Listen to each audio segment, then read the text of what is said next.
Welcome back to Women's Wealth, The Middle Way, the show that answers your questions about work, money, and family. My name is Susan McGlory-Michael, and I am the CEO and founder of Glen Eagle, a wealth management firm in New Jersey. My name is Carol Ann Fernandez, and I'm the COO of Glen Eagle, filling in for Susan McGlory-Michael, our CEO, who usually does these calls, because I was so excited about our guest speaker today. Our guest today is Jenn Langzettel, head rowing coach at Duquesne University. Jenn has coached at Duquesne for 13 seasons and was named head coach in May of 2017. When she's not out on the river or in the office, Jenn focuses her energy on her two young daughters, Evelyn and Kaley. Her 10-year-old daughter, Kaley, was diagnosed with Rett Syndrome when she was 2.5. Jenn is passionate about fundraising for research aimed at finding a cure for Rett Syndrome. Welcome, Jenn. Hi, thank you for having me. We're very excited to have you. To start off, do you mind just telling our listeners a little bit more about Rett Syndrome? I know it's something that a lot of people aren't familiar with. And what advice you would give to families who might have had a similar diagnosis for their child? Yeah, sure. So Rett syndrome is a genetic mutation. It's a neurological condition where the brain doesn't produce enough of a certain protein to allow the neurons to fire correctly. So anybody that's affected by Rett syndrome loses certain abilities around 18 months of age. So most children are born normal and they develop normally and then they start to regress around 18 months. Kaley's a little bit different in that she never gained certain skills. So Kaley's never walked on her own. She's never even stood on her own. She's only ever rolled over twice, I think, in her whole life. And she never gained a lot of vocabulary. But she used to be able to feed herself, eat normal foods, play purposefully with toys, and she could move around in one of those baby walkers. But as she got older, she started to lose certain skills. She started to get to a point where she had more trouble with eating, feeding herself. She started to have seizures when she was 3. That's common with Rett syndrome, and she had to start on all these different anti-seizure medications. And just slowly, she's lost a lot of skills. It affects every person differently. So some girls walk, some do have a few words, and they can talk, some can eat normal foods and drink regular liquids still. Kaley, unfortunately, is in a wheelchair. She is fed primarily through a tube in her stomach. She's unable to eat any solid foods, but she's really having a difficult time being able to eat any kind of pureed foods as well anymore, and she's unable to drink liquids. She doesn't talk, and she's unable to play purposely with her hands. She can kind of hit buttons here and there sometimes, but it's very difficult for her to get her motor skills to function properly. So Rett syndrome is something that affects primarily females. It does affect some males, but when it does, it's a little more severe. And that's just because of the chromosomes, and the women are able to mask the chromosome mutation a little bit, and males are unable to. But primarily every 1 in 10,000 females is affected, and it's essentially like they're trapped in their bodies.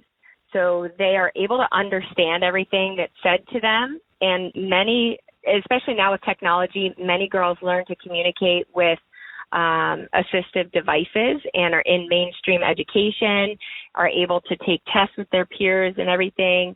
And one girl actually just was valedictorian of her high school class.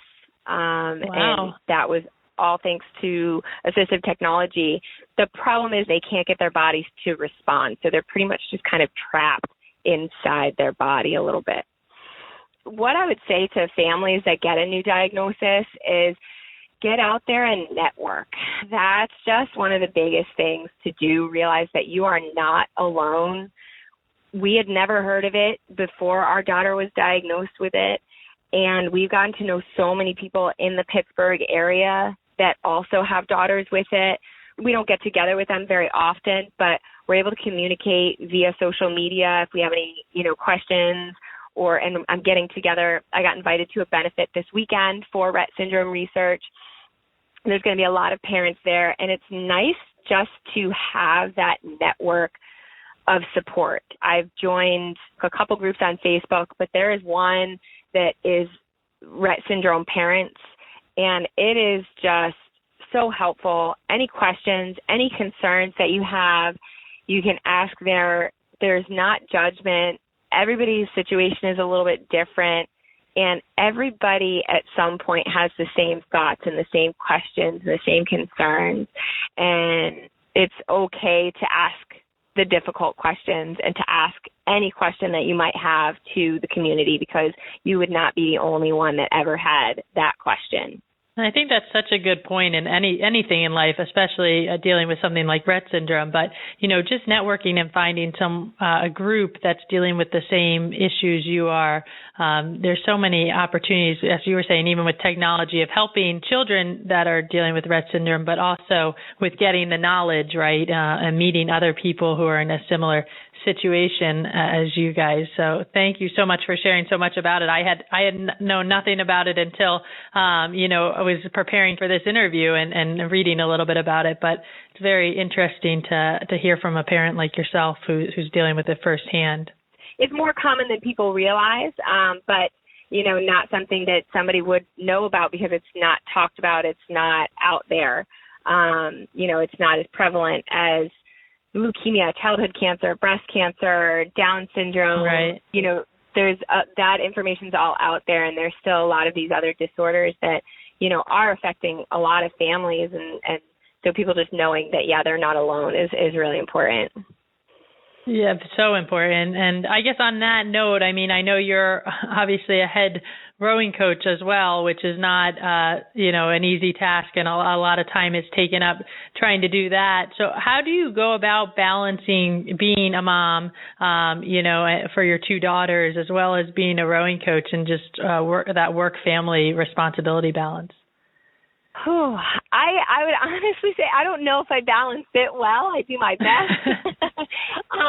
It takes a lot of patience at times and a lot of support. Having friends and having a family that's very supportive. Unfortunately, we're in Pittsburgh by ourselves, so we don't have our parents around here. We don't have any family around. So it is a little more difficult at times, but all of our great friends are always willing to help us out when they can. And our parents are willing to kind of drop everything and come out here and help us when we need it. If Kaley ends up in the hospital and we need help with our younger daughter, they come out, they can come out and help. My mom will fly out the next day if I tell her that we need help with something. She's actually here right now because Kaley is recovering from a scoliosis surgery, and she's here to help and see her and give us a little bit of a break because it's been a little stressful. But it's really about being okay with asking for help, which I'm usually not okay with, so that's my issue. Being okay with asking for help, having a good support network, and then just not letting it get to you as often as you can. Just keep going and figure out what needs to happen next and get that done, and trying not to let yourself get overwhelmed, but knowing that sometimes you are going to be overwhelmed and it's okay to let that happen and to take some time for yourself. That's something that I've learned. I need to work out. If I don't work out, I get very, very anxious and angry and sad. And so I need to be able to take that time for myself. And sometimes that means getting behind a little bit at work or at home, but it helps me be able to handle everything else. And then usually I'm able to tackle my tasks at home and at work a little bit better because I've taken that time for myself and to de-stress. That's great. And I think not enough women do that, where they remember that they need to take care of themselves or they're not going to be able to take care of anyone else. We really do appreciate in your busy time taking the time to do this call with us right now. What are some things that you can share? I know you shared a few of how to, handle the work-family responsibility. What are some things you've learned just being a head coach over the past 2 years that, you think apply maybe in helping, with understanding Kaley's diagnosis or just in life in general? So I've learned that being a head coach is very different from being an assistant coach. Being a head coach, being a coach in general, especially at the Division I level, there's more to it than just coaching. There's so many outside aspects with recruiting and office work and everything else. Being a head coach, that's even amped up. Such a small amount of my time is coaching. It's actually more of my time is managing my student athletes, managing my staff, taking care of administrative duties, a lot of other things outside of coaching that people don't realize and that I honestly didn't really realize until I got into this role. And I think something that's helped me is honestly learning a little bit more how to manage and understand and I don't want to say deal with, but maybe handle the student athletes a little bit better.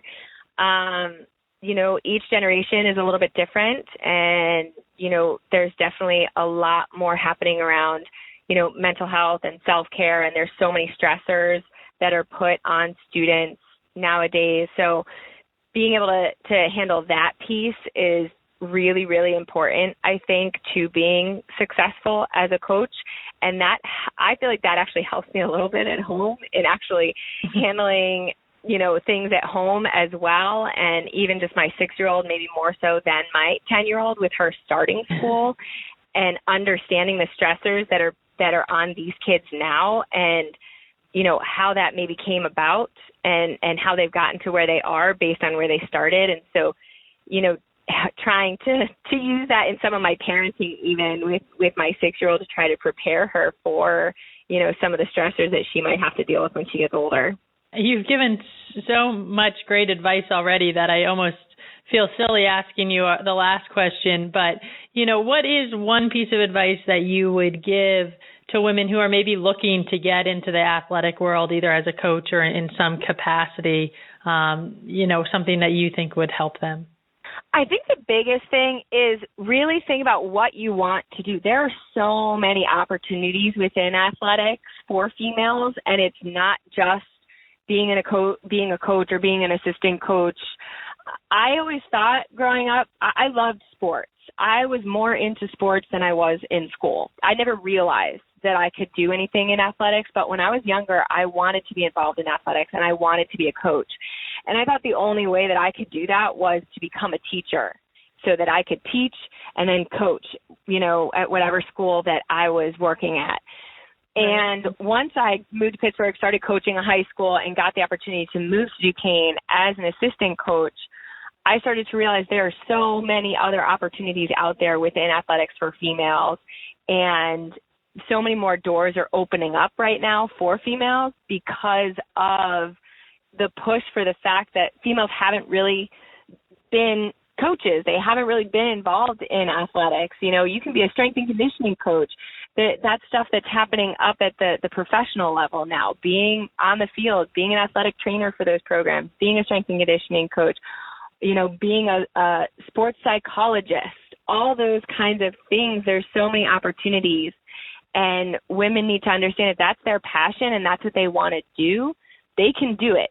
But they also have to understand that, yes, it takes a lot of time and they have to be prepared for the time that it's going to take to get there, the amount of work that it's going to take to get there, the support that it's going to take to get there, and the crazy schedule they're probably going to have once they're actually in it.